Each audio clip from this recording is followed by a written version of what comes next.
ঢাকা শহরের প্রতিটি রাস্তা গলিতে পুলিশের চোখের জাল বিছিয়ে ফেলেছে ডিএমপি। 50টি থানার পুলিশ সদস্যরা সতর্ক অবস্থানে, কয়েকশো পুলিশ সদস্য টহল দিয়ে ঘুরছে। ডিএমপির সব থানা পুলিশ সহ 7,000 পুলিশ সদস্য রাস্তায় মহড়া দিয়েছে। আর এসব কিছুই 13ই নভেম্বরকে ঘিরে।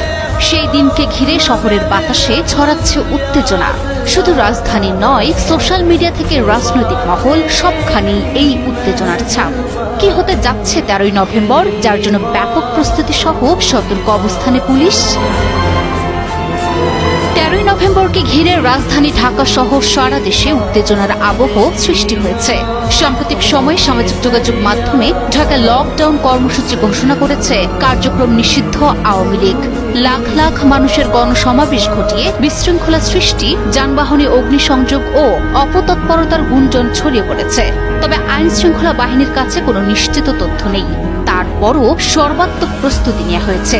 ডিএমপির অভিযানে টিম বাড়ানো হয়েছে। প্রতিদিন গ্রেপ্তার হচ্ছেন আওয়ামী লীগের নেতাকর্মীরা। পুলিশের পাশাপাশি র্যাব, বিজিবি, সেনাবাহিনী ও অন্যান্য রাজনৈতিক দলও মাঠে থাকবে। সবাই সম্ভাব্য অপতৎপরতা